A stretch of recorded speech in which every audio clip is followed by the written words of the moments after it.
Bonjour ou bonsoir à toutes et à tous. Voilà, eh bien, je suis content parce que ça commence à porter ses fruits, dans le sens où mon but était votre élévation spirituelle, ou en tout cas pouvant servir de guide spirituel à certains d'entre vous. Et donc, je commence à avoir des questions. La plupart des questions, j'y ai déjà répondu dans les précédentes capsules et nous avons dans le public là des gens qui font des cheminements spirituels qu'on pourrait dire de haut niveau, parce qu'ils étudient la Bible, parce qu'ils vivent selon les commandements et entièrement dans la disponibilité avec la spiritualité et l'esprit que nous insuffle Dieu et le Christ et le Saint-Esprit. Donc voilà, la dernière capsule, je vous ai parlé du temple et de la construction de ce troisième temple. Et dans la construction de ce troisième temple, la chose finalement la plus importante, c'était bien la tête de ce temple. Et la tête de ce temple, dans la tête de ce temple se trouve donc la pierre angulaire. Cette fameuse pierre angulaire qu'ont rejetée les bâtisseurs et qui se trouve donc dans les murs d'enceinte, dans le nord du mur d'enceinte du temple.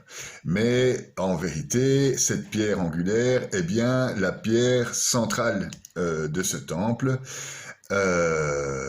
C'est elle qui relie la spiritualité, notre âme, le temple à Dieu. Alors, cette pierre angulaire est essentiellement le centre de notre temple intérieur. Ce temple intérieur, c'est le jardin situé dans le nous, le moi profond, situé donc ce nous entre notre conscience, qui vient de notre esprit, de notre cerveau, et notre âme, qui elle est entièrement divine. Cette âme divine, je vais essayer de vous la représenter ici par un exemple. L'exemple d'une prise. Votre âme est alimentée par l'énergie divine, par une prise de courant. C'est la prise de courant de votre temple intérieur. Il alimente, cette prise de courant alimente votre moi profond, ce que moi j'appelle le nous. Cette prise est alimentée par une centrale nucléaire. Et cette centrale nucléaire, dans le cas de notre âme, c'est Dieu. L'alimentation de cette énergie divine, c'est Dieu. Mais on ne peut pas prendre l'énergie divine de la prise pour alimenter par exemple un frigo directement. On ne peut pas brancher le frigo directement sur la centrale nucléaire. Sinon le frigo va exploser littéralement, parce que l'énergie divine est beaucoup trop forte. Il faut donc, avant la prise, des transformateurs. Et les transformateurs sont, pour les kabbalistes, l'arbre des séphirotes, les 5 mondes, les 7 cieux et la Merkaba, pour que la prise soit utile dans notre temple de créature, pour que ça soit adapté à notre âme, notre nous. Si tu veux, le nous, c'est juste après l'âme, c'est juste après la prise. L'âme, elle est vraiment au niveau de la prise. Afin de pouvoir utiliser cette énergie divine pour notre réalisation, nos projets, notre vie, au plus l'objet du désir va vers Dieu, ou bien sera vers le mysticisme, vers la spiritualité, au plus l'âme va se rapprocher de la prise, et donc au plus elle va se rapprocher de Dieu.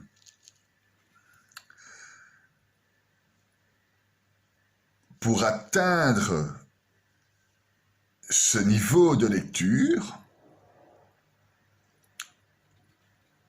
il faut étudier la Sainte Bible de A à Z et sans arrêt.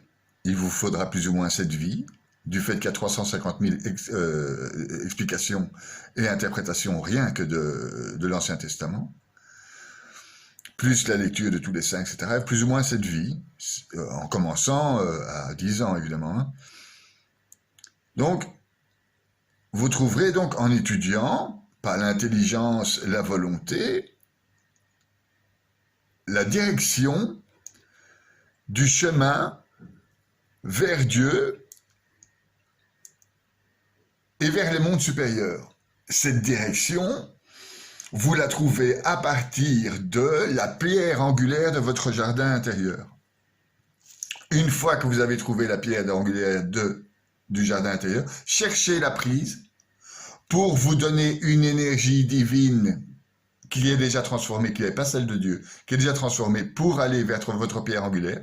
Cette énergie divine, vous priez, vous utilisez cette énergie divine pour parler avec les autres, pour réaliser vos projets, et aussi pour parler à Dieu. Donc en fait, quand on parle de Merkaba, on parle d'un niveau mystique assez élevé, il faut le concéder. Ce que dit le Nouveau Testament, ce que dit le Nouveau Testament en Éphésiens 2, Paul, car vous serez intégrés dans la construction qui a pour fondation les apôtres et les prophètes, et la pierre angulaire, c'est le Christ Jésus lui-même. En lui, toute la construction s'élève harmonieusement pour devenir un temple saint dans le Seigneur. En lui, vous êtes aussi les éléments d'une même construction pour devenir une demeure de Dieu par l'Esprit Saint. Donc, dans notre jardin intérieur, nous avons une croix en diamant, qui est une source de joie, et en dessous de cette croix, nous avons la pierre angulaire.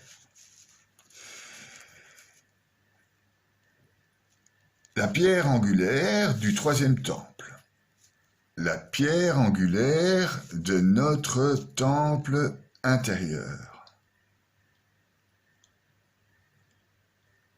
La pierre angulaire est Jésus, le Christ, notre Seigneur, avec tous les attributs qu'il possède. La miséricorde, le pardon, la force, etc. La Merkaba n'est qu'une représentation des mystiques juifs. C'est une représentation mystique pour essayer d'atteindre les niveaux supérieurs, et rien de plus. Tout ce que vous entendez et tout ce que vous pouvez entendre du New Age concernant la Merkaba, liant les 7 chakras, liant les lumières divines qui arriveraient dans notre corps, etc., nous permettant de balader de monde à monde pour servir uniquement l'ego de ces imbéciles, parce qu'il n'y a que ça, c'est totalement faux.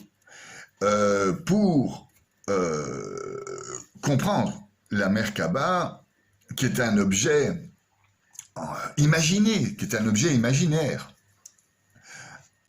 il nous faut lire beaucoup et connaître l'hébreu. Figurez-vous que si vous ne connaissez pas l'hébreu, c'est même pas la peine d'essayer d'expliquer quoi que ce soit concernant la Merkaba, du fait que la Merkaba est une allégorie kabbaliste sur la Gematria basée sur les écritures d'Ézéchiel, l'Ézéchiel numéro 1.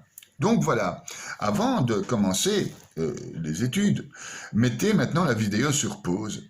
Prenez la Bible et lisez-moi Ézéchiel numéro 1 à 4, les 4 premiers chapitres d'Ézéchiel.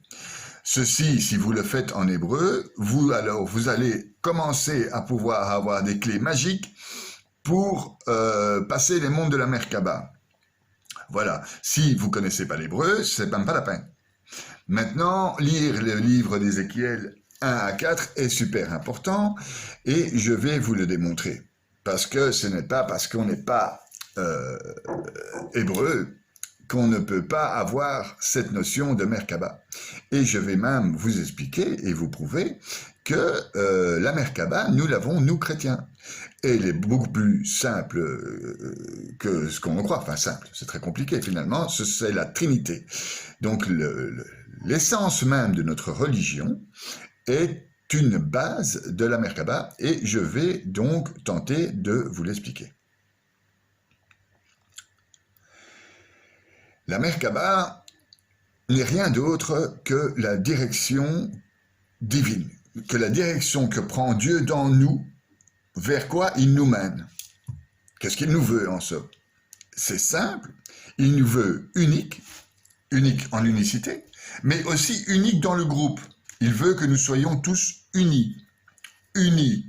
Pourquoi? Pour lui, pour sa bonté, pour sa miséricorde, pour sa gloire. C'est tout ce que Dieu veut de nous. Après le péché originel, c'est-à-dire le désir, finalement, eh bien, ce désir a créé la chair, la matérialité, et tout ce qu'il veut, c'est que grâce à notre matérialité, on puisse le glorifier et aller dans sa direction. Parce que nous sommes des vivants avec du mouvement, et ce mouvement crée une avance aussi dans notre âme, sanctifie notre âme. Notre matière elle-même est sanctifiée par Dieu. Et donc, une fois qu'on a compris qu'il n'y a pas de dualité entre notre corps et notre esprit, nous avons déjà l'occasion alors de comprendre qu'il y a un temple dans nous et qu'il y a un temple extérieur, notre chair, dans nous, et qu'on peut fabriquer un troisième temple. Et donc là, à partir de ce moment-là, l'humanité aura fait un bond en avant pas possible. C'est-à-dire que là, la mort n'existera plus. Les maladies n'existeront plus, etc., etc. Bon, ça relève évidemment de la foi. Mais la foi, vous ne pouvez pas l'avoir sans lire les Écritures et sans les comprendre. C'est impossible. Même au pire des huluberlus. J'ai regardé le New Age concernant la Merkaba. Il y a 20 pages YouTube de conneries, mais c'est magistral. Comment on peut inventer des trucs pareils? Je ne comprends pas. Je ne comprends pas. Ils vont même faire des cartes sous la Merkaba. Donc, on est parti, mais à l'envers de chez à l'envers. La Merkaba est le char divin. C'est une allégorie d'un char divin, comme l'Apocalypse est une allégorie de la fin des temps et de ce qui va se passer, de la parousie. Donc, voilà. Il n'y aura pas forcément des monstres à cette tête, des chars avec des roues et des diamants à l'intérieur. S'il vous plaît. S'il vous plaît. Ce sont des allégories qui nous permettent de comprendre. Maintenant, pour comprendre de manière la plus kabbaliste possible, il faut connaître l'hébreu et l'écriture de l'hébreu. Parce qu'il y a la gématria. Donc cette gématria est faite sur base du livre d'Ézéchiel, des chapitres 1 à 4. Et là, vous avez le char divin qui est la fameuse Merkaba. Donc, je vais continuer plus tard. Maintenant, je vais m'intéresser à la Merkaba, ce que les Écritures juives, donc je rappelle que ça n'appartient, cette histoire de Merkaba, qu'à la tradition juive et non à la tradition chrétienne, mais il y a un rapport évident entre l'Ancien Testament et le Nouveau Testament, donc il y a un rapport évident entre cette fameuse Merkaba. et la représentation qu'on pourra en faire de la Trinité, qui, elle, n'est pas une allégorie, par contre. C'est-à-dire que la Merkaba est une allégorie qui a été faite bien avant l'arrivée de notre Seigneur Jésus-Christ, qui est le Massiach, qui est le prophète, qui est le Dieu, que les Juifs n'ont pas reconnu. Mais donc, cette Trinité, en fait, va vous expliquer la Merkaba pour nous chrétiens. Et là, ça sera plus nécessaire de comprendre l'hébreu. Par contre, il faudra juste lire le Nouveau Testament et connaître la vie de notre Seigneur Jésus-Christ. Donc, je le rappelle, ce n'est pas la peine d'essayer de faire quoi que ce soit de spirituel si vous ne lisez pas et que vous ne connaissez pas les Écritures. Voilà, voilà. Ceci étant dit, la Merkaba est utilisée dans le sens de char divin. Dans le premier livre des Chroniques, on le retrouve, Chronique 28. Il remit enfin le plan du char et des chérubins en or aux ailes déployées qui protégeaient l'arche de l'alliance du Seigneur. C'est la première fois qu'on retrouve le char. Il est aussi appliqué pour la première fois dans le contexte mystique dans Syriacide 49. Ézéchiel contempla la vision de gloire que le Seigneur lui montra sur le char des chérubins. Les chérubins, Kébourim, mais bon. Voilà où on retrouve le char dans l'Ancien Testament. Et dans Ézéchiel, évidemment, les 4 premiers chapitres. Les praticiens de la Merkaba, c'est-à-dire ceux qui ont fait de la Kabbale, de la Gématria, ceux qui ont étudié ce texte en hébreu, à savoir quelle valeur numérique avec absolument toutes les lettres et quelles lettres allaient avec lesquelles, donc c'est toutes les 5 lettres, toutes les 6 lettres, toutes les 4 lettres, ils ont tout étudié. Tous ces gens s'appellent des Yordei Merkaba, ceux qui descendent vers la Merkaba, en traduction littérale. Ils avancent, eux, que l'atteinte des firmaments et des mondes supérieurs plus élevés peut se faire à la base uniquement de la sonorité, des odeurs, de la prière lancinante et répétitive, si nombreuse qu'elle constitue un corpus imposant un réceptacle. Donc, l'étude d'une part et la prière d'autre part. Le réceptacle de la prière, c'est dans l'arbre des séphirotes les vases de chaque séphirote, et la prière est la lumière qui vient de Kéter, dans les vases. Il nous faut donc de la connaissance pour grossir le vase, et beaucoup de prières et d'oraisons pour remplir ce vase. Mais il faut que ce vase soit assez solide par les connaissances pour pas qu'il éclate. Si vous mettez trop de prières, le vase éclatera. Si vous avez un vase trop solide et pas assez de prières, il ne sert à rien. Donc il faut les deux. Et il faut donc arrêter cette notion de dualité, d'un côté les priants et de l'autre côté les docteurs. Non. Il faut être docteur et priant pour atteindre les cieux supérieurs via cette pierre angulaire, via notre Christ, notre Seigneur, et via, si vous voulez, la Merkaba. On m'a posé une question sur la Merkaba, je vous réponds concernant la Merkaba. Les premiers commentaires rabbiniques étaient des expositions exégétiques, c'est-à-dire des études des rabbins.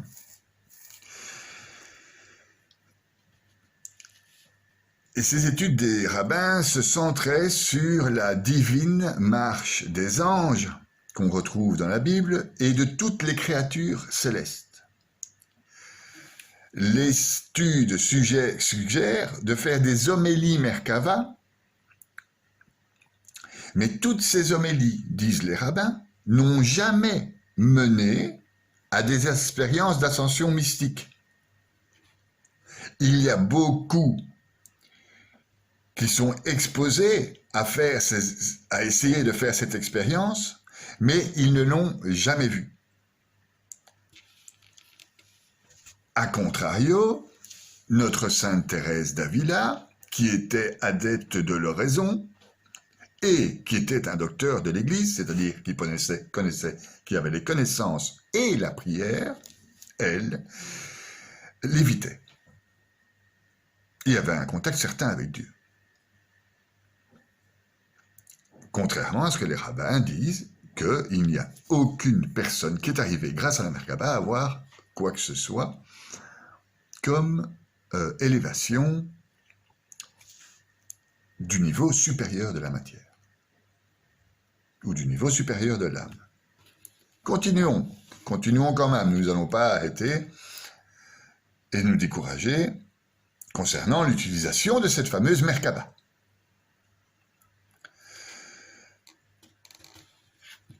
Donc, la Merkaba est l'introduction au livre des palais.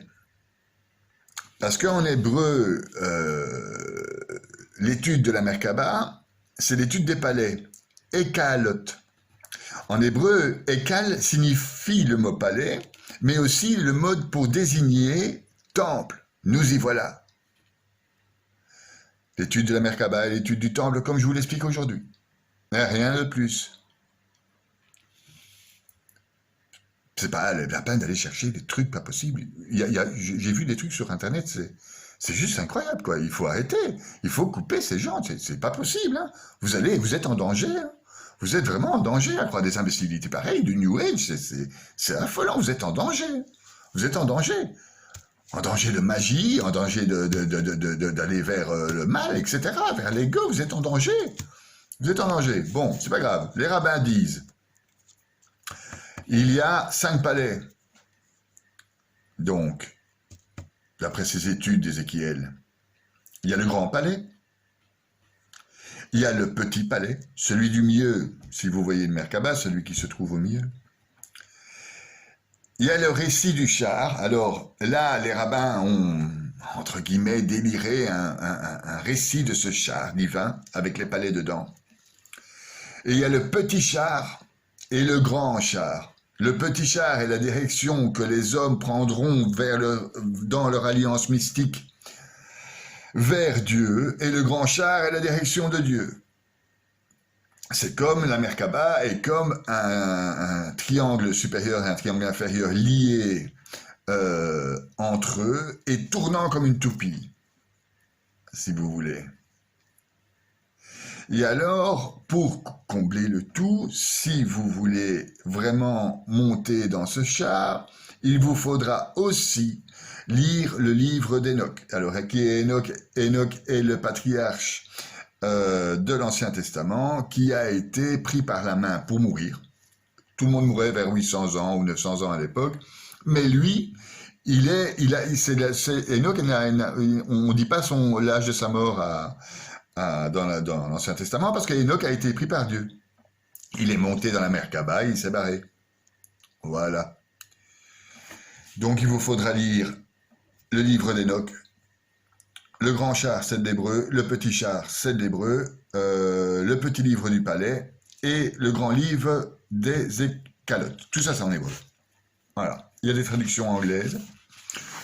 Mais voilà, ça peut représenter beaucoup d'études pour pas grand-chose, finalement, parce que ce n'est qu'un gros délire. Le temple est toujours à l'intérieur de nous. Les sages, dans ce temple, font ce qu'on peut appeler en français des voyages célestes. Ils montent au ciel dans ce char divin qu'est la Merkaba, et ils montent, et puis ils redescendent, c'est-à-dire qu'ils prient. Ils se mettent à l'horizon vers Dieu. Une fois qu'ils arrivent à la porte de Dieu, ils redescendent. Pourquoi? le troisième temple a été détruit à l'époque de Babylone? Eh bien, c'est justement au sujet de cette Merkaba, qui était liée à la pierre angulaire. À l'époque donc de ce deuxième temple, un grand bouleversement idéologique au sein du judaïsme babylonien. Il entraînait des mouvements anti-rabbiniques, contestant la prétention rabbinique de tout expliquer au nom de Dieu en édictant des lois à appliquer qui n'appartenaient pas à Dieu, qui n'étaient pas dans la Torah. Pour asseoir leur démonstration face aux rabbins, les Karaïtes, c'est comme ça qu'ils s'appelaient, utilisent la littérature du palais, donc la littérature d'Ézéchiel 43, mais aussi la littérature d'Ézéchiel 1, le char, en faisant remarquer la dimension fictive de ce récit. Donc, le temple n'a toujours pas été construit, et le char, on ne sait pas vraiment ce que c'est, et les rabbins qui défendent la Torah édictent des lois sur des écrits qui sont finalement très mystiques. Et ils n'adoptent pas une attitude mystique dans le temple, ils adoptent une attitude de commerçants. Commerçants de religion, soit, mais commerçants. Donc ces Karaïtes utilisent la lecture des palais en faisant remarquer la dimension fictive, fantastique, c'est-à-dire purement imaginative. Ils observent qu'étant complètement irrationnelle, elle ne peut s'inscrire dans un corpus rabbinique, bien qu'étant issue des rabbins. L'exégèse du livre d'Ézéchiel ne doit pas être étudiée par un disciple qui ne serait pas en mesure de la comprendre. Et donc le temple a explosé. Ces deux visions, une qui sont on va dire, les curés avec leur tête de poivron farci, et l'autre vision des mystiques. Tous les saints de l'Église ont eu des problèmes avec l'Église. Parce que, on voit pas tous, mais quand même beaucoup ont eu des problèmes parce qu'ils ont dû être acceptés, leur mysticisme a dû être accepté par des gens complètement rigides par rapport à ça. Et donc ça a détruit le temple. Maintenant, le temple, à mon avis, est essentiellement mystique. Et c'est pour ça donc je vous parle de cette Merkaba,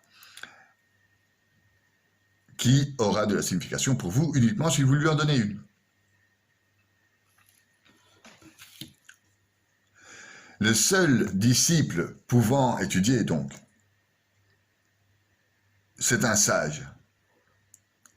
Et alors, le sage, lui, il peut, avec sa sagesse, lire le récit d'Ézéchiel. C'est une personne mystique, ou des personnes mystiques, réunies pour accomplir un voyage céleste, comme nous nous réunissons, normalement, dans les églises, tous les dimanches, pour faire un voyage céleste. Est-ce que vous avez vu une représentation céleste dans les églises, à part sur les murs? N'a-t-il pas là une forme d'habitude, des habitus?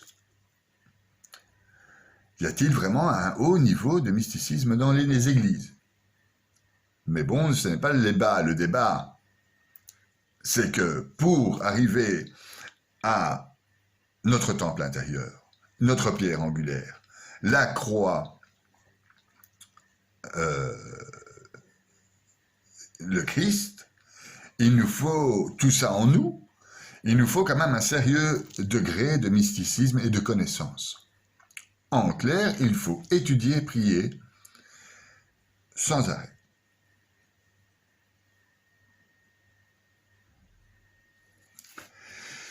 La lecture donc de Maaseh Merkaba, donc ce fameux bouquin qui résume le grand temple, le petit char, le grand char, et après vous devrez lire le livre d'Enoch, comme ça vous êtes complet.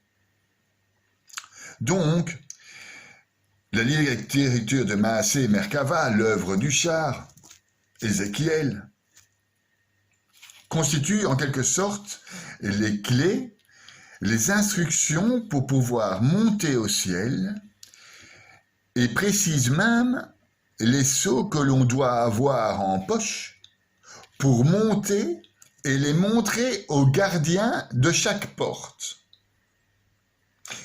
Il y a 7 cieux, 7 palais, 7 portes. Il y a 7 jours à la création aussi. 7 planètes principales. Donc, je m'éloigne. Ces sceaux sont des noms, qu'on retrouve donc en hébreu, si vous lisez l'hébreu dans Ézéchiel, sont des noms, et chaque nom a ses propres qualités magiques.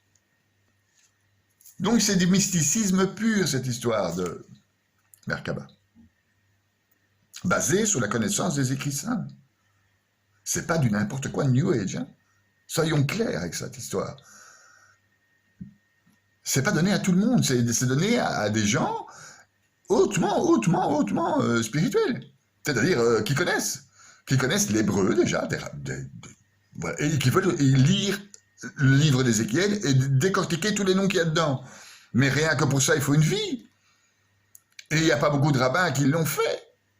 Donc s'il vous plaît, arrêtez avec cette Merkaba.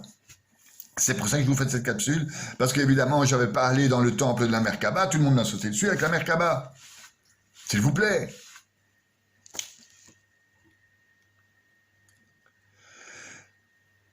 Donc, la lecture du livre d'Ézéchiel peut être considérée comme un livre magique, un guide magique et mystique, même si elle est lue dans un contexte liturgique. Comme un homme qui a une échelle chez lui et qui peut monter et descendre sans que personne ne lui conteste quoi que ce soit. On en connaît un autre dans la Bible. C'est Jacob. Il atteint le lieu où il allait passer la nuit car le soleil s'était couché. Il prit une pierre pour la mettre sous sa tête et dormit en ce lieu. Il eut un songe. Voici qu'une échelle était dressée sur la terre, son sommet touchait le ciel, et des anges de Dieu montaient et descendaient.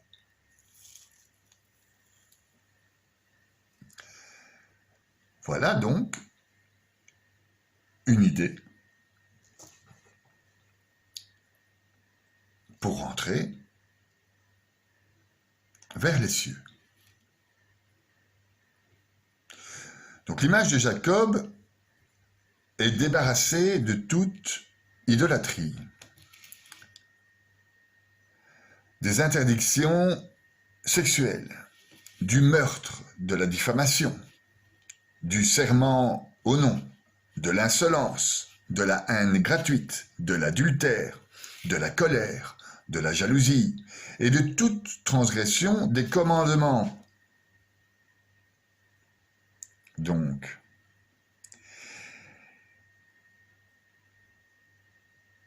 si vous respectez la sainteté des écrits saints,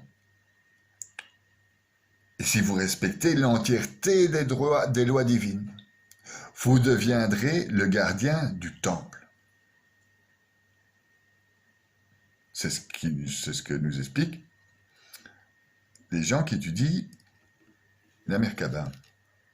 Ça paraît tout aussi évident. Si vous évoluez vers la sainteté et la spiritualité, ce qui va ensemble finalement, nous sommes tous appelés à être saints normalement, eh bien votre temple intérieur, vous en serez le gardien. Vous serez en contact direct avec Dieu parce que vous serez approché de la prise, comme je vous l'ai dit tout à l'heure. Donc cette prise qui est l'alimentation divine, qui est le transformateur avant que vous puissiez utiliser cette volonté, cet amour divin. Donc, au plus vous êtes proche de la prise, volonté divine, amour divin, au plus vous pouvez, vous, via votre projecteur vers la réalité, être sanctifié. Donc, vous pourrez être un bon gardien de votre temple. Il est important de montrer, en fait, la splendeur de la vision. L'accent est véritablement mis sur la joie que ça nous procure, le plaisir que donne l'oraison, le plaisir que donne la contemplation, le plaisir que donne cette étude, le plaisir d'en avoir les visions. Les visions du style « toutes les ailes de la terre et de l'univers », les ailes du firmament supérieur sont liées et cousues, branchées entre elles. C'est un chemin d'une échelle supérieure dont un but se trouve par terre et l'autre sur le pied droit du trône de gloire. Notre Père qui êtes aux cieux, que ton nom soit sanctifié, sur la terre comme au ciel. Cette échelle mystique, c'est une échelle mystique. Donc cette échelle mystique, j'ai fait, je ne sais pas combien, 7 capsules ou 8 ou 9 capsules sur l'étude du Notre Père. Ça prend plus ou moins 8 heures, vous n'êtes pas obligé de faire 8 heures, vous pouvez couper la vidéo, etc. Bon, c'est l'échelle mystique de la prière du Notre Père. Par exemple,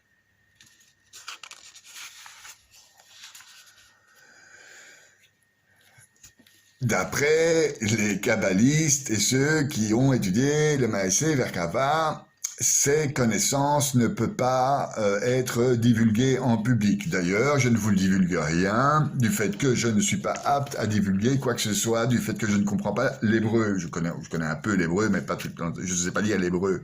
Et donc, je ne pourrais pas vous dévoiler quoi que ce soit à ce sujet, mais en plus interdit. On ne peut pas parler de ça en dehors du temple, ou bien dans son temple intérieur, ce que je vous souhaite, ou entre vous, initiés du troisième temple.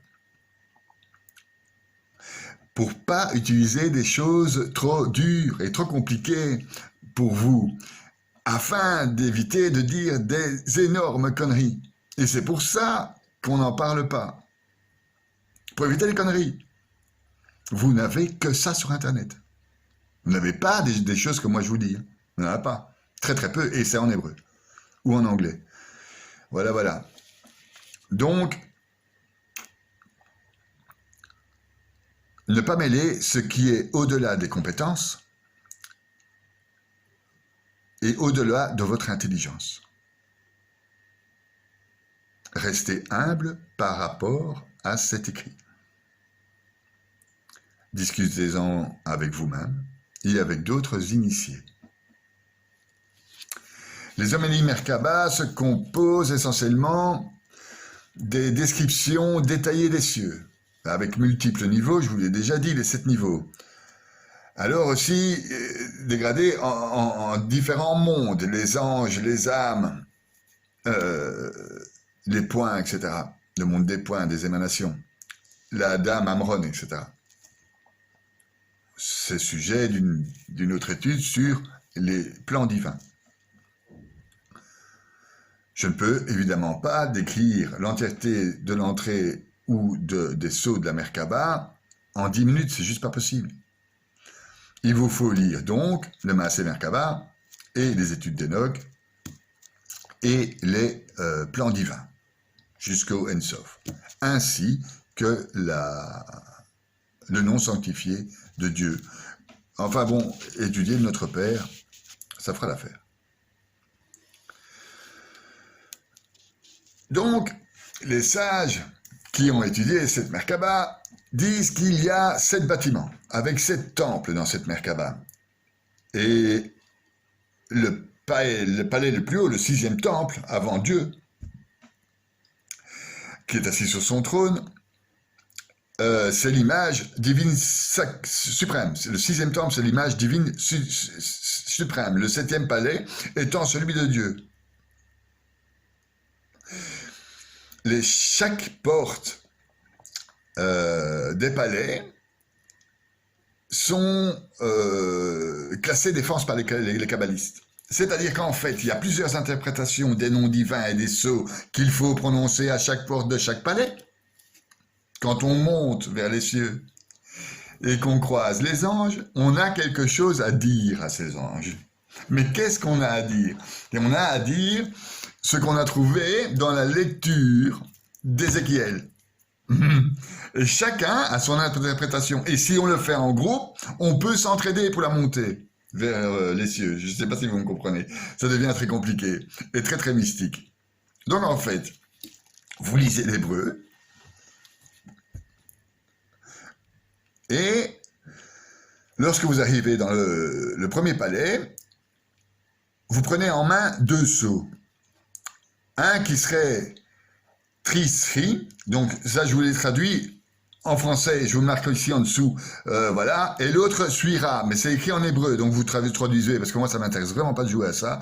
En plus c'est complètement crétin du fait que on n'a pas les connaissances de ces rabbins, et en plus on n'est pas aussi mystique que Sainte Thérèse d'Avila. Clairement, pour utiliser la Merkaba, il faut se donner toutes les secondes qui vous appartiennent vers Dieu. Et là, donc, vous utilisez les sceaux. Le prince du visage, Trisri YWY, montre à ceux qui sont à la droite de SWRYA le principe du visage, etc., etc. Donc, si vous voulez, je peux vous mettre, je vais vous le mettre en dessous en description de la vidéo. Vous voyez le texte entier de toutes les clés, de tous les sceaux que vous devez posséder pour monter au 6e temple.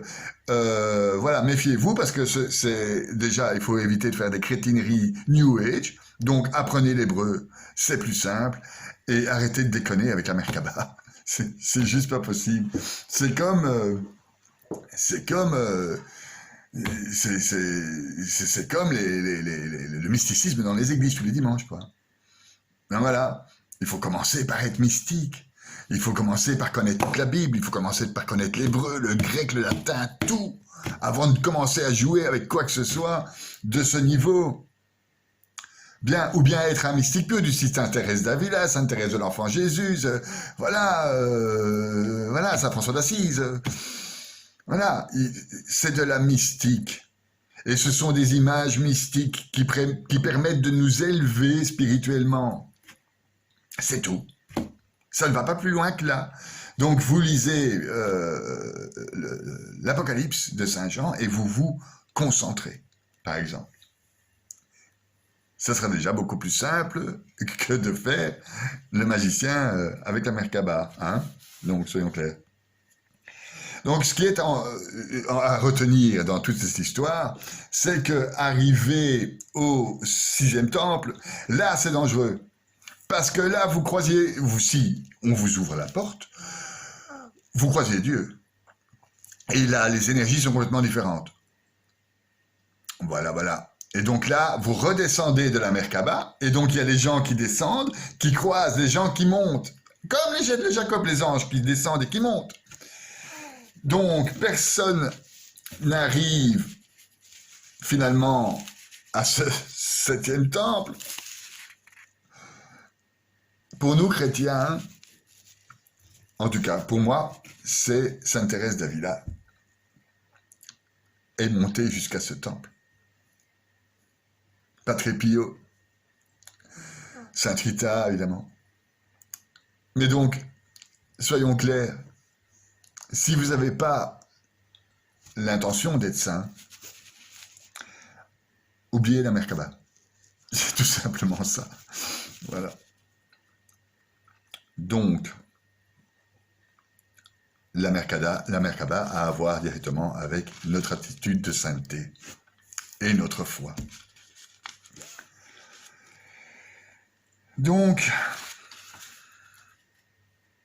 quelles sont la différence entre les gens qui descendent de la Merkaba et les gens qui montent de la Merkaba, donc ceux qui passent les palais, et ceux qui se sont arrivés au 6e en se rendant compte qu'ils sont face à Dieu, et que Dieu, ils ne le comprennent pas. Parce que Dieu n'est pas parti, il partage notre monde, mais il ne fait pas partie la prise et le transformateur. Après, la prise, c'est la centrale nucléaire. Donc, c'est là que ça devient très dangereux. Il s'agit des hommes que les descendants du char ont pris avec eux, ceux qui descendent. Ils les ont placés au-dessus d'eux.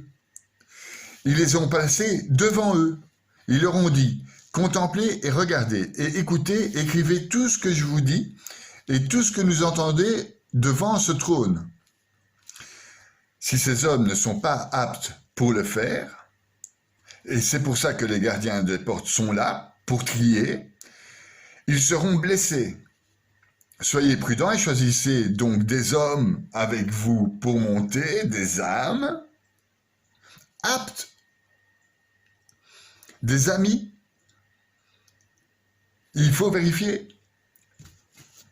Quand on est dans ce temple en clair, et si on veut aller vers les cieux et vers le septième ciel, quand nous sommes dans l'église le dimanche, nous devons d'abord nous concerter, lire les écrits sacrés, être d'accord dans la direction dans laquelle on veut aller, et ensuite à l'être du prêtre, c'est ça normalement une messe, hein, et ensuite au moment de la messe, s'élever tous vers le septième ciel. Voilà, voilà. Pour ça, il faut, avant la messe, étudier la semaine. Hein. On étudie la semaine, la messe du dimanche. On arrive à la messe du dimanche, prêt mystiquement. Et alors, on touche le septième ciel. Grâce à la Merkaba, qui est en fait la Trinité pour les chrétiens. Je vais vous expliquer ça après. Et c'est là que ça devient finalement plus intéressant. Parce que il faut arrêter de parler de délire de rabbin, en fait. Hein. C'est un délire de rabbin, c'est un délire kabbaliste de rabbin, comme il y a eu des délires sur l'Ancien Testament, sur l'Apocalypse. Donc voilà. Mais la Trinité va tout vous expliquer. Parce que c'est un triangle. Et que la Merkaba, c'est la somme de deux triangles, de deux pyramides, en fait. Et donc là, je vais vous éclairer finalement sur ce qu'est la Merkaba.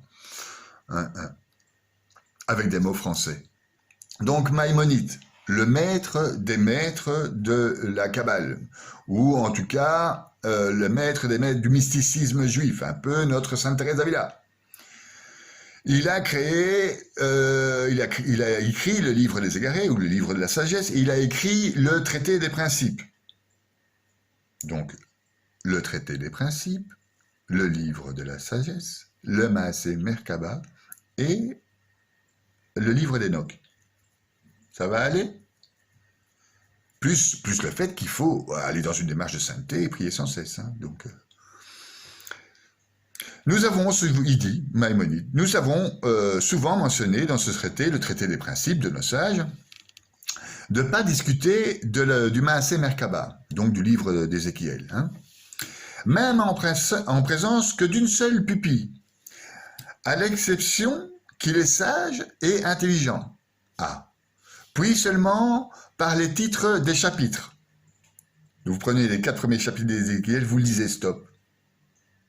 Il faut donc commencer par l'enseignement de ce sujet en fonction de la capacité de l'étudiant et de deux conditions. D'abord, qu'il soit sage et qu'il ait terminé avec succès l'étude donc de l'entièreté de la Bible.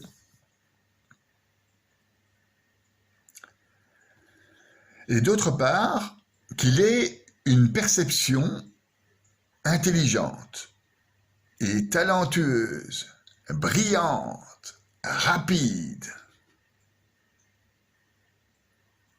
qui est le synonyme de son esprit. Et c'est pour ça qu'alors tu seras appelé à lire le livre d'Ézéchiel. Donc c'est parce que tu as une foi profonde, que tu n'arrêtes pas de prier, et que tu as cette sagesse, et que en plus ton intelligence est hors norme, et ta volonté de le savoir hors norme. Et ça demande une implication continue.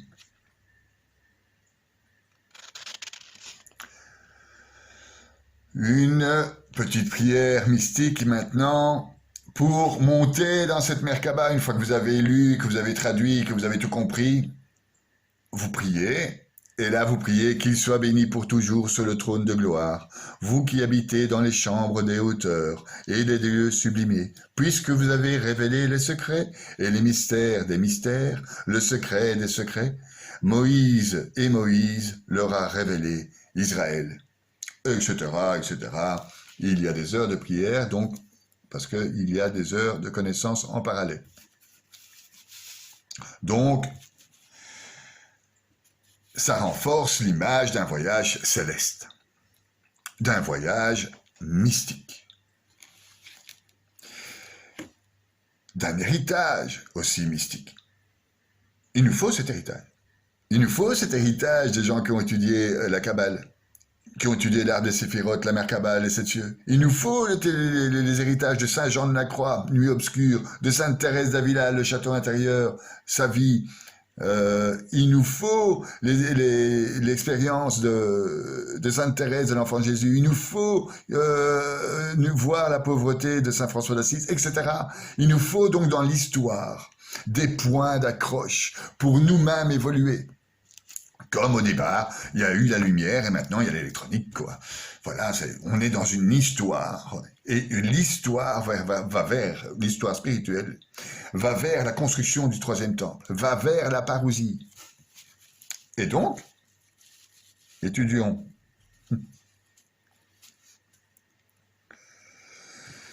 Donc, le livre d'Ézéchiel est un livre populaire. Tout le monde peut l'acheter. Il est très divertissant. Si vous le lisez, c'est très amusant.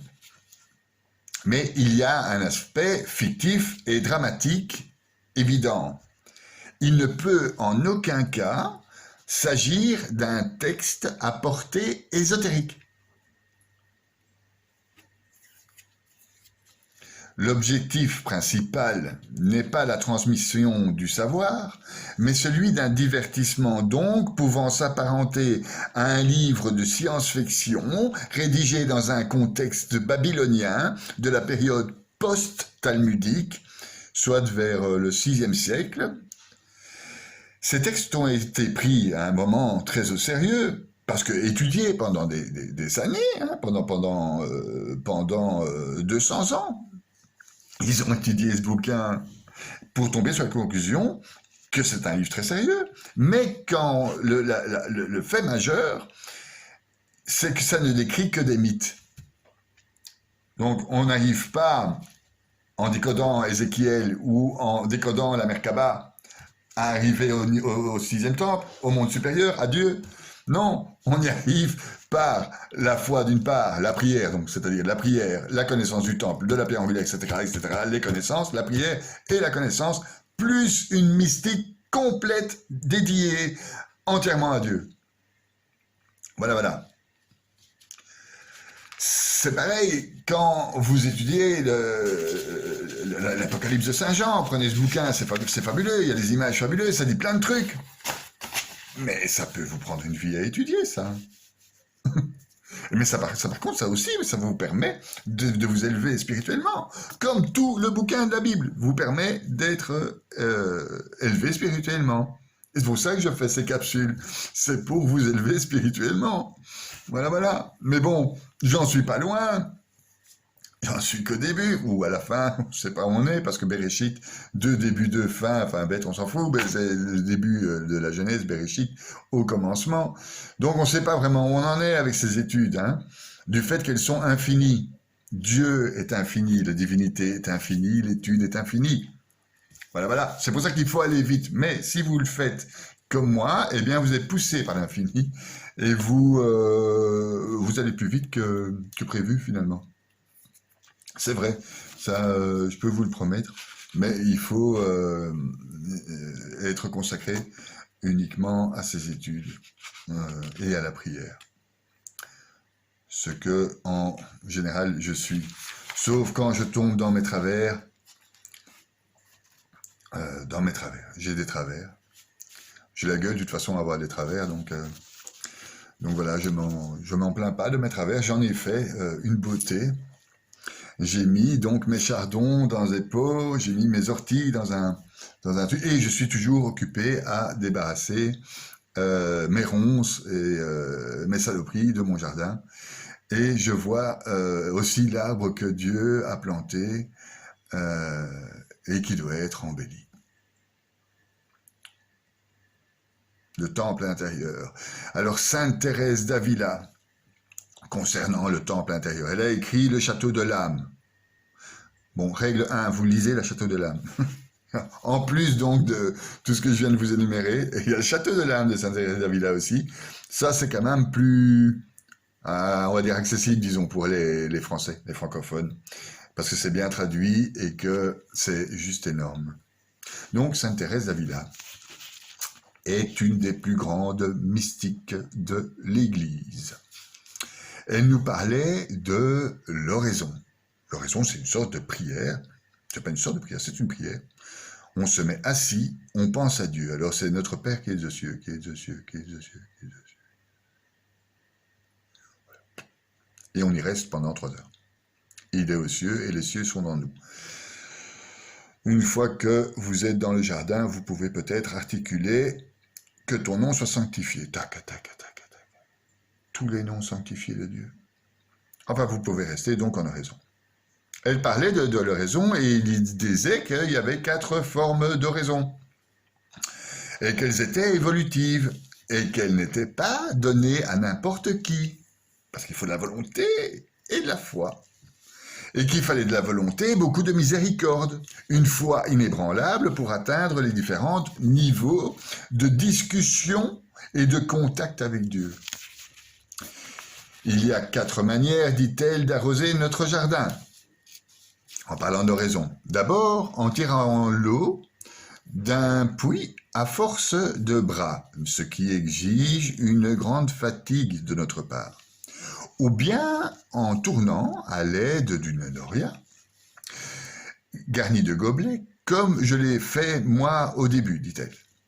Mais quelquefois, avec moins de travail, ça dépend des jours, on puise une plus grande quantité d'eau pour irriguer notre jardin intérieur, pour irriguer notre oraison. C'est de l'eau bénite, c'est des larmes. Ou bien en amenant l'eau, soit d'une rivière ou soit d'un ruisseau. Là, c'est déjà plus simple, il ne faut plus tourner. On se met dans l'oraison et on a l'eau qui arrive. C'est le niveau supérieur. La terre est alors mieux arrosée, voire même mieux détrempée. Il n'est pas nécessaire d'arroser fréquemment. Et le jardinier a beaucoup moins de travail. Enfin, il y a la pluie abondante. C'est le Seigneur qui arrose alors sans le moindre travail de notre part. J'insiste sur le fait marquant que sainte Thérèse d'Avila lévitait dans ses oraisons, quittait le sol. Pas une blague, hein? Elle entendait les voix de Dieu. Pas une blague non plus. Elle a été à des multiples confessions avec ses confesseurs, Saint Jean de la Croix, etc. Elle se détachait donc entièrement de son corps. L'âme de son corps et l'âme intérieure étaient liées, faisaient plus qu'un, faisaient cette unité. La Merkaba, le sens que Dieu veut, c'est l'unité. L'unité entre votre âme, au plus profond de votre âme, et l'unité avec votre corps, l'âme de votre corps, de vos cellules, les machins. Cette unité-là vous préserve donc des maladies et vous fait atteindre cette fameuse Merkaba dont moi, chrétien, je vais vous parler de Sainte Thérèse d'Avila qui est juste la représentatrice pour nous, chrétiens, en tout cas, de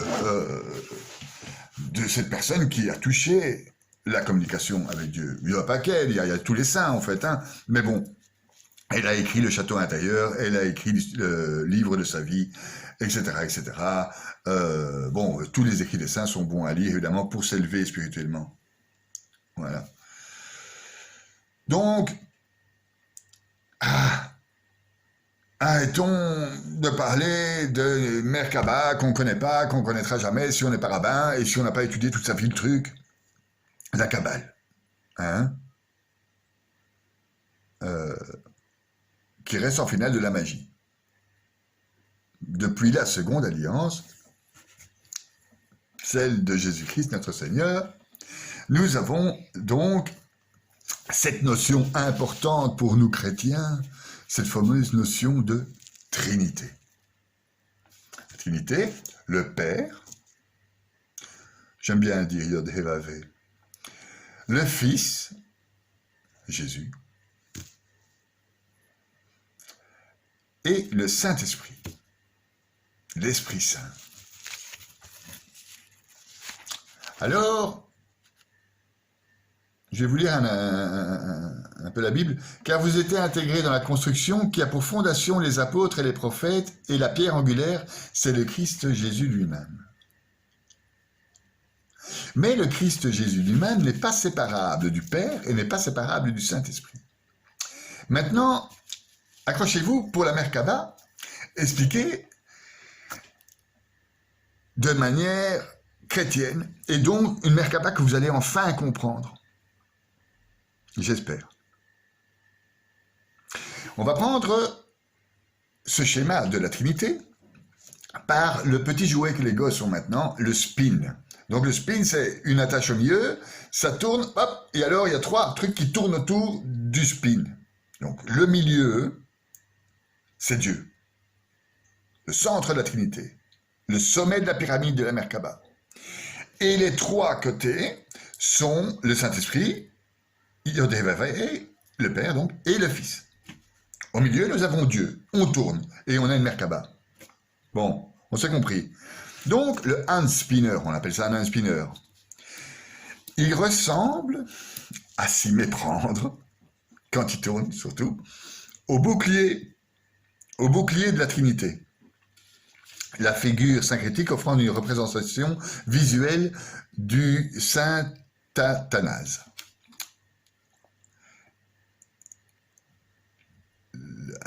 Le sceau de David, le bouclier de David, c'est quand même l'étoile juive, c'est 2 triangles comme ça. Un qui monte et un qui descend. Donc, quand vous faites tourner le triangle, il monte, il descend. On s'est compris. Donc, ça peut servir donc de bouclier, cette trinité. On s'est compris pour la Merkaba. Donc, j'ai fait un lien entre la Merkaba et cette trinité. Ça tourne. On a le bouclier de David, l'étoile juive, et en même temps, nous avons le symbole ici représenté de Saint Athanase, qui est avec son bouclier de la Trinité.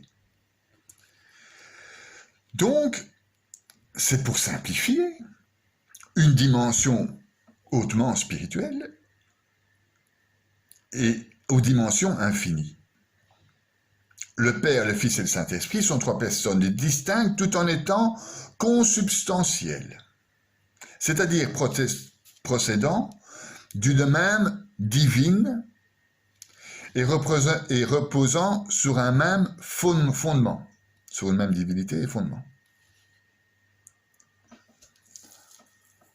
Il y a une deuxième analogie avec ce spin tournant, ou la Merkaba. L'axe central autour duquel les 3 personnes de la Trinité gravitent à distance égale. Elles représentent Dieu, l'alpha et l'oméga, l'omniscient, l'omnipotent, créateur du ciel et de la terre, de l'univers visible et invisible. Sa toute-puissance s'exerce au bout d'un doigt. Et ce doigt, c'est l'unité. Il n'y a pas de dualité ni dans votre corps divin, ni dans votre âme. Il n'y a pas de mal dans votre âme. Il n'y a pas de dualité dans Dieu. Il n'y a plus de dualité dans Dieu. Le spin et la Merkaba vous le fait comprendre en tournant. Vous tournez même la Merkaba et vous avez une unité. La troisième analogie avec le spin, c'est la dynamique. En tournant sur lui-même, le handspinner adopte plutôt une forme circulaire, dans la fusion complète de ses 3 bras.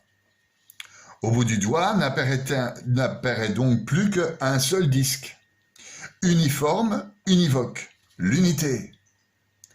Preuve manifeste que dans cette virevolte, la divinité n'est pas séparable en 3. Elle réside en un seul être, dans un mouvement simultané d'amour unissant 3 personnes de la Trinité.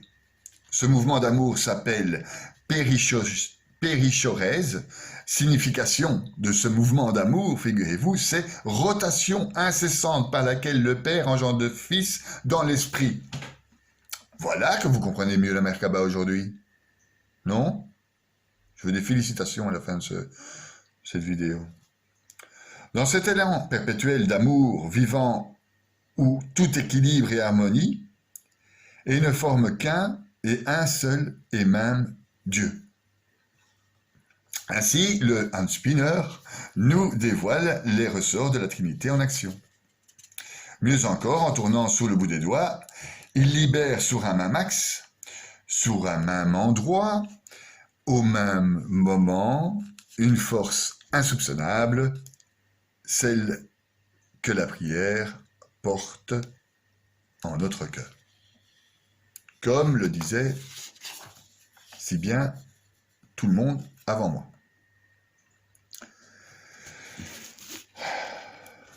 La mère Kaba, la pierre angulaire, les différents saints de l'Église insistent sur les qualités des personnes se rendant à l'intérieur de ce temple. Ces qualités sont aussi bien morales, parce qu'elles rejettent les 7 péchés capitaux et adoptent les 7 vertus, mais aussi des qualités d'ascèse, c'est-à-dire de démarche vers la sainteté. Donc, afin de rester en contact perpétuel avec Dieu.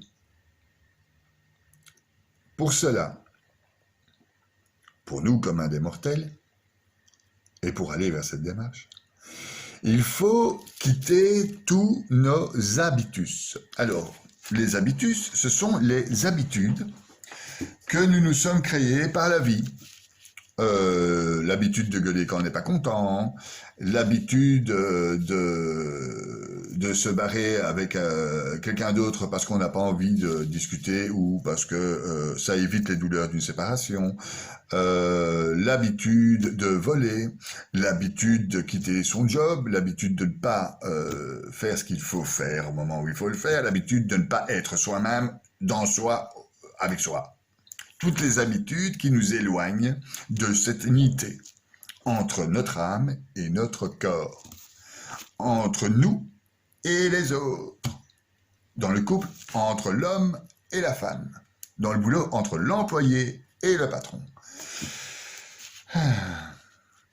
Parlons donc alors de notre jardin intérieur, à nouveau si vous le voulez bien, où poussent les beaux arbres et où vous avez fait le ménage journalièrement pour enlever les orties et scruter les vices, les défauts, passer les épreuves, les cailloux engendrés par ces épreuves que vous avez réussi, vous en faites un mur, ou bien, selon le besoin du moment, un pont, ou un pot, enfin que sais-je encore, vous embellissez ce jardin.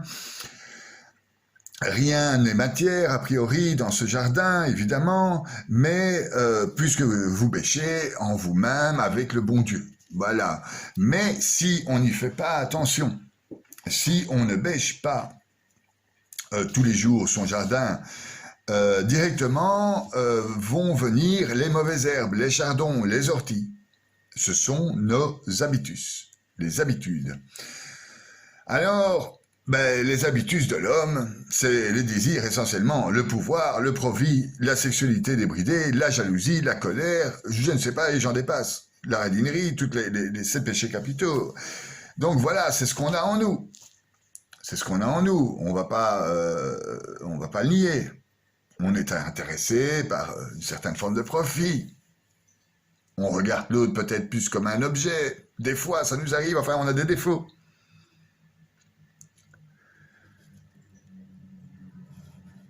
Il faut donc faire de tous ces défauts intérieurs, ou bien les chasser parce qu'on en a la possibilité, et si on n'en a pas la possibilité, parce que ça fait partie de notre personne, c'est un défaut qui fait partie de notre personne, alors là, on en fait une beauté. Par exemple, la jalousie, qui est un meurtre, donc la jalousie est un meurtre de l'amour. Eh bien, on peut en faire une beauté si on la gère, ouais, et qu'on la gère extrêmement bien, et ne devient plus un meurtre, mais une source de vie, dans le sens où cette jalousie vous rendra très attachante. Par jalousie, quelque part, vous devenez super attachante et plus jalouse. Vous comprenez ? Le coléreux peut être un homme qui déteste les injustices, et donc il transforme sa colère en justicier ou en force. Le radin peut utiliser sa radinerie pour l'orienter pour aider les autres. On peut faire de toutes ces orties, de ces ronces, etc., des atouts.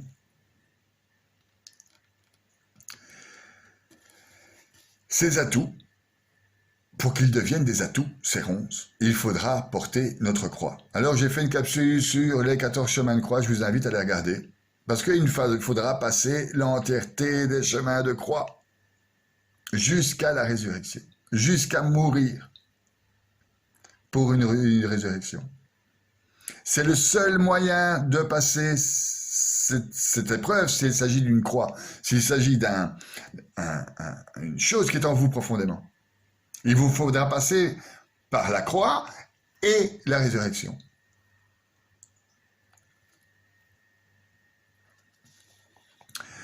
Cette croix, c'est notre pierre angulaire, c'est le Christ.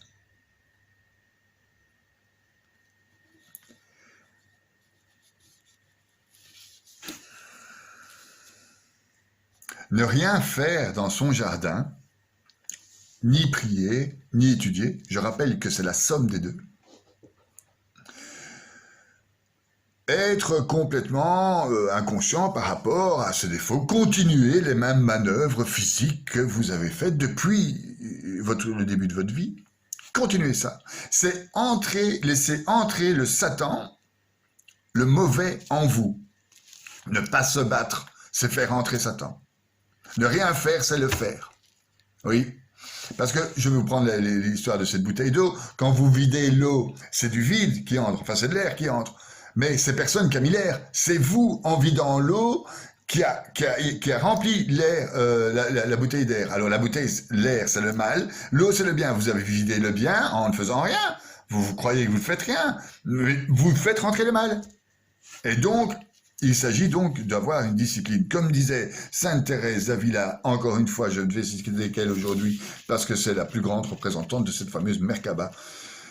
Nous devons être toujours comme ceux qui ont les ennemis à leur porte. Ils ne peuvent dormir ou manger qu'une arme en main, car ils redoutent à chaque instant qu'on leur fasse quelques brèches dans leur forteresse. Ô mon Seigneur, ô mon bien, comment voulez-vous que nous aimions une vie aussi misérable? Il nous serait impossible de ne pas voir et de ne pas demander que vous vous en sortiez, si nous avons l'espérance de la perdre pour vous ou de la consacrer véritablement à votre service.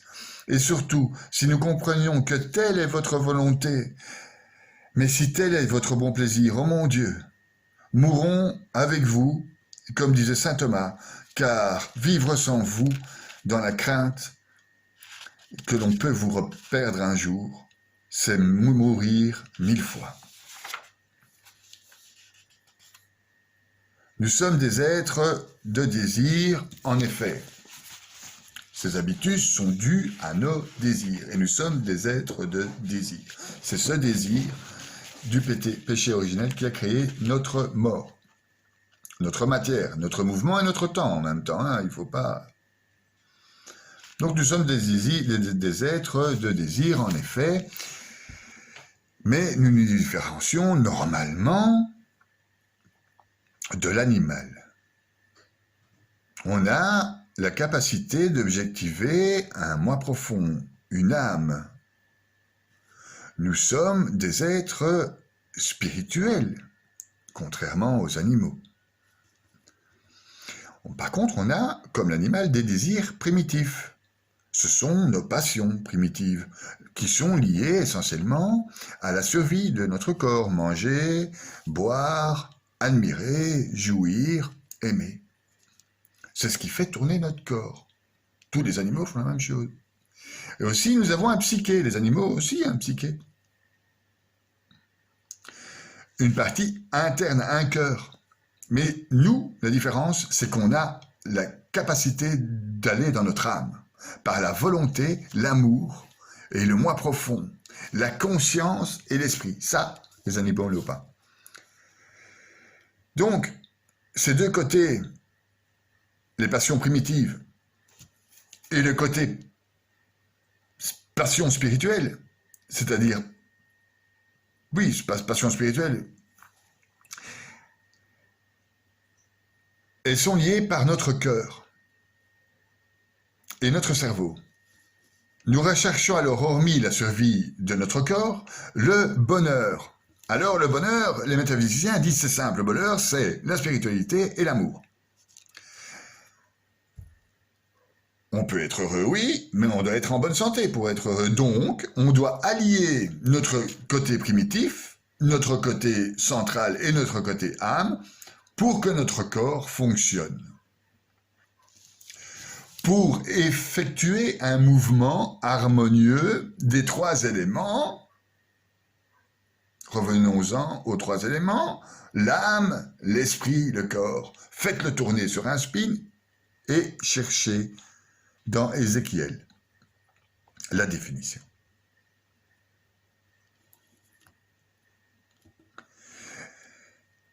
Dans l'âme de matière, dans votre corps, les cellules, il n'y a pas la notion de bien et de mal. La notion de bien et de mal se fait uniquement dans votre âme ou dans votre esprit. C'est votre esprit qui crée le bien et le mal par son libre arbitre. C'est-à-dire que le libre arbitre fait le mal, a la possibilité de faire le mal. Dans votre âme ne réside que le bien, l'unité. Au plus profond on est, au plus on va vers cette unité, comme je vous l'explique déjà depuis plus d'une heure. Donc en fait, la possibilité de faire le mal, de créer cette dualité, vient de notre esprit et surtout de notre libre arbitre. Si maintenant notre libre arbitre, avec un ego comme ça, là, oubliez le troisième temple, la Merkaba, tout ça, voilà.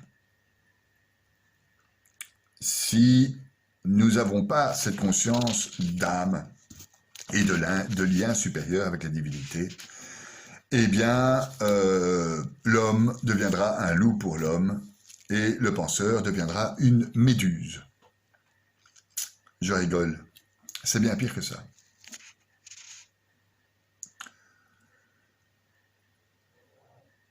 Le désir chez l'homme, sans la conscience de l'âme, du bien, du nous, se situant donc entre l'esprit et l'âme, est assailli par les perpétuelles tentations du malin, qui s'installera bien volontiers dans votre jardin pour y faire sa demeure, sans que vous puissiez y prêter la moindre attention, à défaut de cette conscience qu'il faut être tout le temps attentif à ne pas laisser rentrer le démon.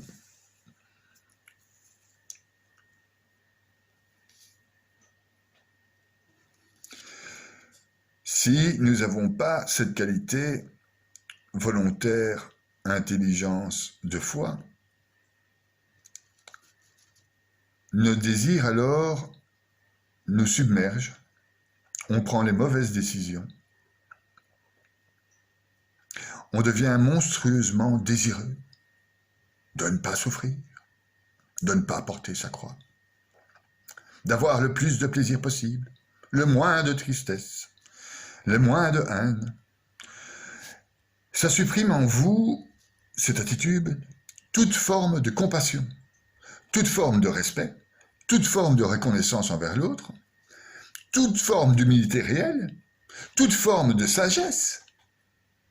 Alors ce que vous nommez amour ne devient qu'un simple produit de consommation et rien de plus.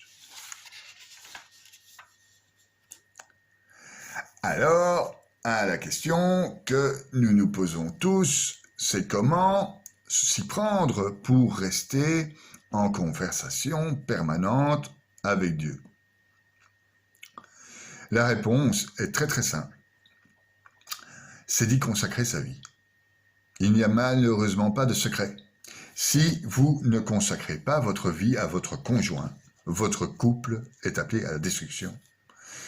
Si vous ne consacrez pas votre vie au travail, vous allez être malheureux au travail et vous n'allez pas bien le faire. Si vous ne consacrez pas votre vie à vos enfants vous lâcheront et vous ne verront plus vos enfants. Dieu ne fait pas exception. Tout, chez lui, chez nous, doit être sanctifié. Vous serez saints comme je suis saint.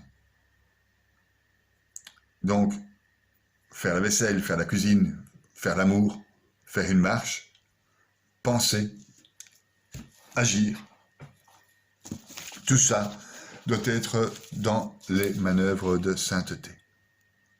Comme le dit bien Sainte Thérèse pour nous encourager dans cette démarche, parlant du démon. Et certaines personnes disent « Oh bah non, on ne pourra jamais être saint, ce sont des démons. »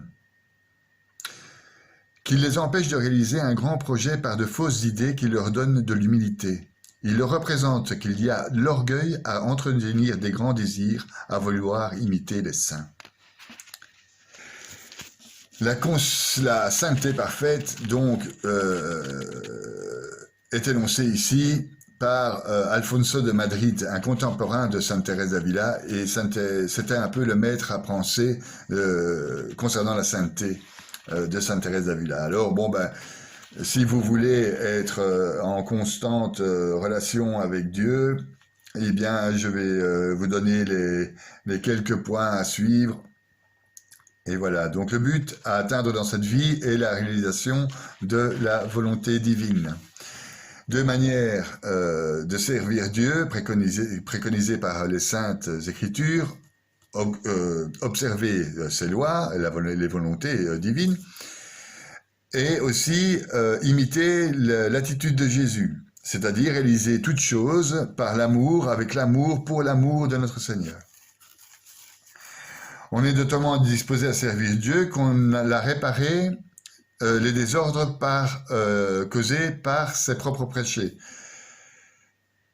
La sainteté dépend essentiellement de l'intelligence et de la volonté, deux facultés de l'âme que Dieu seul peut mouvoir. La première guidant la seconde, il est nécessaire de se défaire des erreurs qui peuvent troubler ces opérations. Avec la grâce de Dieu, la volonté est susceptible de tout atteindre dans les domaines de la sainteté. Intelligence et volonté coopèrent à l'implantation des vertus et au déracinement des vices. La deuxième partie passe par l'application des principes en vue de réparer l'âme et de la rendre vertueuse. Les moyens qu'on peut mettre en œuvre dans notre vie selon Alfonso de Madrid, la contrition, la haine de soi, car l'une et l'autre réparent les dégâts causés par le péché, la recherche sur un appui solide, où un sens de l'acquisition des vertus exige de s'exercer en se servant des quatre passions naturelles, la joie, la tristesse, l'espérance et la crainte. Se mettre dans l'oraison, la considération de la passion du Christ, source de toute vertu. Je vous ai fait une capsule sur la passion du Christ et les 14 étapes, et je la considère dans mon jardin intérieur comme une vertu. L'acquisition de l'humilité, nécessité et moyen de l'acquérir. Le rejet de la vaine gloire. La patience. La maîtrise des quatre passions de l'âme. Alors, les quatre passions de l'âme, vous lisez 1 Pierre 2. Je ne vais pas vous lire toute la Bible, je vous l'ai déjà dit. Vous devez quand même mettre un peu du vôtre aussi. Donc, voilà, nous en arrivons à la fin de cette capsule. Je vous remercie de m'avoir écouté jusque-là. D'ailleurs, c'est vous qui l'avez cherché parce que vous m'avez posé plein de questions concernant le 3e temple où j'ai failli crever dans ces études. C'est un détail qui a son poids. Donc, je rigole, c'est bien pire. Donc, Thérèse nous parle alors du sacerdoce. Quand nous voulons être en constante communication avec Dieu et y rester, comme diraient certains. Dans ce monde de créatures, si on cherche la justice et les vertus. Si nous marchons, dit-elle, dans la justice et si nous sommes attachés à la vertu, c'est là cheminer de manière trop timide et jamais on n'arrivera à une liberté d'esprit. Cette conduite me paraît très bonne pour des personnes mariées qui doivent se conformer à leur statut, mais dans d'autres états de vie, je ne conseillerais nullement cette méthode pour avancer. On me fera jamais croire qu'elle est bonne. Elle nous préconise le célibat. Donc, je dirais moi, laisser une place à Dieu en nous, dans la prière que ton règne vienne. L'appeler dans notre jardin intérieur, le macum, le lieu où il se trouve, Ce lieu, il faut l'embellir par nos études, nos connaissances, nos prières. Il faut le soigner par notre amour. Trouver en nous cette pierre angulaire qui est le Christ et que son nom soit sanctifié. Cette pierre angulaire nous permettra de parler avec le cœur, comme je vous parle actuellement, de parler à vos amours, de parler à vos copains, de parler à vos enfants. Comprendre la Trinité, c'est une base, je viens de vous le démontrer. C'est trouver donc l'entrée de cette fameuse Merkaba. Finalement, construire son jardin intérieur, connaître le Christ. C'est créer un lien magique et magnifique qui nous unit tous en ces 3 points. Une fois en mouvement, elle génère une sphère spirituelle, rappelez-vous, une sphère chrétienne, une sphère mystique. Cherchez les chemins de la Merkaba. En 3 points, la foi, l'espérance, la miséricorde, le Père, le Fils, le Saint-Esprit, le corps, l'esprit et l'âme, le conscient, l'inconscient et le subconscient, le matin, le midi et le soir, le premier âge, le deuxième âge et le troisième âge. Enfin, construis toi-même ta Merkaba. Lis Ézéchiel. Perce les cieux, aime et partage cet amour et cette volonté. Crée la quadrature du cercle sacré. 1. Lis la Bible. Regardez les autres comme t'aimerais qu'ils te regardent. Adore ton Dieu unique. Et quand tu fermes les yeux, prie sans cesse.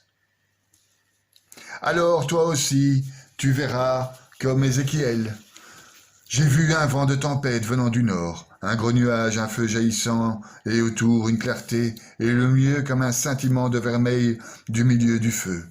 Au milieu de la forme de 4 vivants. Elle paraissait une forme humaine. Ils avançaient chacun 4 faces et chacun 4 ailes. Ézéchiel 1. Ézéchiel 3. Le Seigneur me dit, fils d'homme, ce qui est devant toi, mange-le, mange ce rouleau.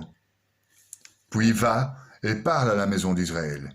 Où j'ouvris la bouche, je me fis manger le rouleau, et il me dit, fils d'homme, remplis ton ventre, rassasie tes entrailles avec ce rouleau que je te donne. Je le mangerai, et dans ma bouche, il fut doux comme du miel. Il me dit alors, debout, fils d'homme, va vers la maison d'Israël et dis-lui les paroles. Voilà ce qu'a dit un des maîtres des 7 temples à Ézéchiel. C'est sûrement, à mon avis, dans le 7e temple, celui-là. À Ézéchiel. Mange le rouleau, c'est-à-dire étudie la Bible et partage-la au peuple. Voilà ce qui est marqué dans Ézéchiel concernant la Merkaba. J'espère que ça vous a ouvert quelques portes. Je vais vous mettre en dessous de la vidéo donc tous les noms que j'ai trouvés pour les différentes portes. Si vous avez envie de faire une étude sérieuse de la Merkaba, vous pouvez aller par là. Moi, personnellement, ne me posez plus de questions sur la Merkaba. Je vous ai répondu et mon avis est très clair sur la question. Si vous ne connaissez pas hébreu entièrement et si vous ne vous concentrez pas l'entièreté de votre vie sur les écrits des 4 premiers chapitres d'Ézéchiel en faisant de la gematria et en priant continuellement, ne me cassez plus les pieds avec la Merkaba. Voilà. Par contre, je suis ouvert sur toute question sur la Trinité, etc. Je vous aime. J'espère que tout va bien pour vous. J'espère que vous avez bien aimé cette vidéo. Pour le Christ, finalement, pour cette liaison divine, partagez, likez, commentez. Si vous avez d'autres questions, plus sur la Merkaba, hein. Si vous avez d'autres questions, bienvenue. bienvenue. Je vous dis plus sur Merkaba pour simplement, j'ai pas envie de me mettre à l'étude de l'hébreu, voilà, pour vous répondre de manière, comme j'ai l'habitude de le faire, sérieuse. Donc je ne peux pas aller plus loin que ce que je viens de faire pour l'instant, évidemment. Peut-être que dans 6 mois, ça ira mieux. Voilà, voilà. Merci beaucoup de m'avoir écouté jusque-là, et likez, partagez, à plus.